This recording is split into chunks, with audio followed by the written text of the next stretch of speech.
procurador da República, Dr. Roberson Pozobon, veio a convite da Primeira Igreja Batista de Umuarama para ministrar uma palestra sobre a Operação Lava Jato. O encontro fez parte do cronograma de atividades da 89ª Assembleia de Convenção Batista Paranaense. A palestra ela visa a trazer a conhecimento dos participantes aqui as medidas que foram propostas pelo Ministério Público Federal de combate à corrupção. São 10 medidas que foram apresentadas pelo Procurador-Geral da República há alguns meses e elas buscam tornar mais eficiente o sistema judiciário, o sistema processual como um todo no combate à corrupção. O caso Lava Jato ele é um caso que hoje, de certa forma, indigna bastante os brasileiros, né? Porque ele revela de uma forma muito contundente o quão danosa pode ser a corrupção. É um caso em que se estima que o volume de corrupção desviado dos cofres públicos, não só da Petrobras, mas também enquanto empresa pública da União, chega a 6 bilhões de reais. Então, a forma também como os delitos foram praticados, o grau de refinamento da prática dos delitos de organização criminosa, de fraude a licitações, cartel, lavagem de dinheiro, chama muita atenção. A Operação Lava Jato foi deflagrada pela Polícia Federal em março do ano passado. A investigação teve início após a descoberta de um e-mail enviado por um doleiro de Londrina, no Paraná, para os diretores da Petrobras.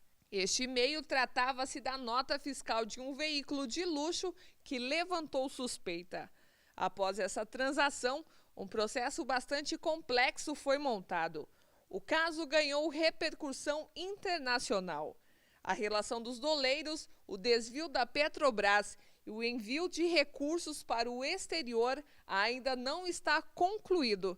Mas, segundo a Procuradoria, a lavagem de dinheiro teria atingido a casa dos 6 bilhões de reais apenas em propina. Hoje, o que nós encontramos, na verdade, são resultados parciais, né? Hoje, o processo tem suas primeiras sentenças condenatórias prolatadas, mas o caso tem um longo caminho até que se tenham decisões definitivas.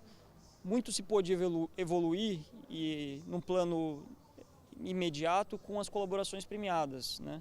Já foi possível restituir efetivamente aos cofres públicos mais de 500 milhões de reais com esses acordos de colaboração. Mas isso é apenas a ponta do iceberg no que diz respeito aos valores que foram sonegados, né, os valores que foram desviados e utilizados nas corrupções.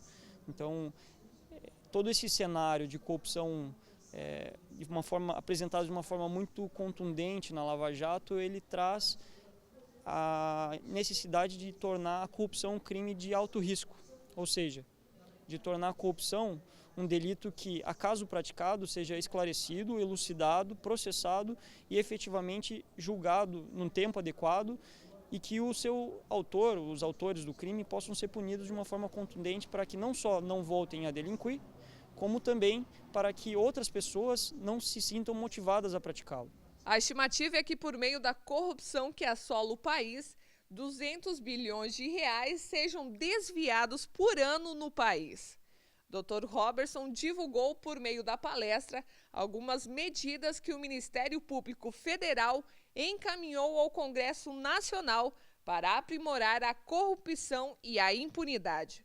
Uma delas é de que a corrupção seja vista como um crime que mata. E essas medidas elas buscam atacar em diferentes frentes. A primeira frente que essas medidas buscam atacar é justamente na prevenção. Ou seja, permitindo que se tenha um cenário ótimo de prevenção aos delitos de corrupção. E isso por meio da divulgação de programas de educação nas escolas, em programas de divulgação de massa no combate à corrupção e também uma série de outras diligências educativas. Também no prisma preventivo se busca criar medidas que buscam tutelar o sigilo da fonte, permitindo que mais pessoas revelem os ilícitos. Também se buscam aplicar testes de integridade, ou seja, são testes em que se põe à prova, em situações simuladas, o agente público que para verificar se ele é ou não um agente sujeito à corrupção. São medidas que têm amplo amparo na experiência internacional e que nós estamos propondo. Isso, então, no prisma preventivo. No prisma da otimização do processamento dos delitos, busca-se pequenas reformas pontuais, mas reformas que podem fazer toda a diferença no sistema de prescricional, no sistema de nulidades, no sistema recursal, também sob a forma de tutela de novos delitos, como o delito de enriquecimento ilícito, que hoje não se tem no cenário brasileiro. E por fim, essas medidas como um todo, elas buscam de certa forma otimizar a punição da corrupção, pois torna ela mais eficiente e o amparo que nós temos na experiência internacional, a exemplo do que aconteceu em Hong Kong e também a exemplo do que diversos estudiosos colocam, é que se a corrupção for colocada como um crime de alto risco, é muito provável que se baixem os índices daqueles que resolvem se aventurar na sua prática.